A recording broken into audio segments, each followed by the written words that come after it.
Okay, so today we're going to talk about the new cart alternative from Curaleaf. There's been a lot of discussion about this online for varying reasons, and this is the first time I'm seeing hands-on what their new device looks like and how their pod system compares to their traditional previous carts, basically. Most people are familiar with traditional carts such as this, either in 0.5 or 1 mil sizes, and up until this past couple of weeks, Curaleaf offered this exact product in this form. Been a lot of discussion online about preferences between this type and pod systems that restrict the kind of battery usage and what options that you have. So we want to kind of jump in, see what the device looks like and kind of any pros and cons that we can see so far. So firstly, the big change is that they're no longer doing this traditional cart type, but rather a pod that fits specifically only in their Q medical grade inhaler. As far as I'm aware, this is no different than just the bottom part of this in the sense that it's a battery, but we'll find out now. And rather than having a cart that will simply screw on, this should kind of clip into place snugly with the other device.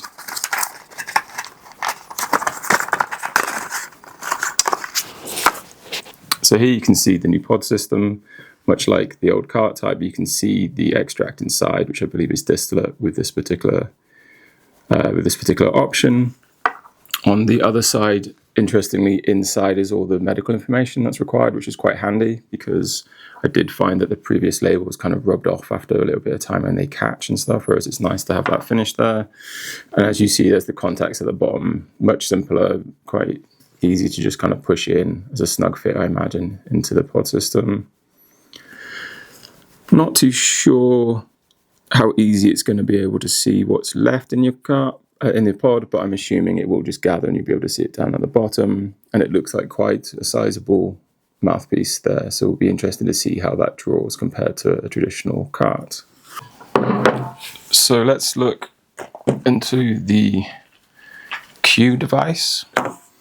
So you can see it's a nice little box, although it seems to be a bit like a Russian nesting doll at the moment, but I'm assuming that's because they've had to attach this label to the back. It breaks down what's included, which is the device, aka the battery, a charger, and instructions so you know how to get it set up and if there's anything else that you need to know. Although as far as I'm aware, this is an inhalation operated device, but we'll find out. All your usual tech spec that you need to know to make sure things above board and more information on the back there. And we're going back over what kind of contents to expect. And as they keep calling it, it's a medical grade inhaler. So, didn't need the knife after all. Quickly open this up. He says, I'm assuming it's another slide. Yeah, okay, so here we go. I don't know why I assumed this was going to be plastic. I quite like the fact that this has got a metal finish on it. So you've got the main battery device here. It's got a nice feel to it and it's USB-C, which is fantastic because most of my other car batteries aren't. So that should charge pretty fast, which is good to know. And then as promised, I'm assuming that we get, you've got your standard USB-C to USB and your instruction manual, which I would advise reading, although I'm probably not going to here. I think it's pretty self-explanatory that this pod lines up to these shapes here. So I'm assuming with a clip, oh, there you go. It literally is that simple. It's got a magnetic, it's got a magnetic clasp inside. So it's super simple to put in. There's no hard pushing for anyone who has issues with arthritis or just general mobility in their fingers. Nice and simple to swap out. I'm not aware that there's a button on here, so I'm going to assume that it's inhale activated. I'd say that the pull kind of feels very similar to that of a typical cart. I think it's going to take probably a few sessions to kind of get to grips with the main differences. But as far as I can tell, it pretty much works very similarly to the setup that I've previously been using, which, as you saw, I had a setup that also uses a magnetic kind of attachment just for ease of use, swapping out. So it's nice to see that in this device too. As far as I can tell, the draw on it is pretty much the same.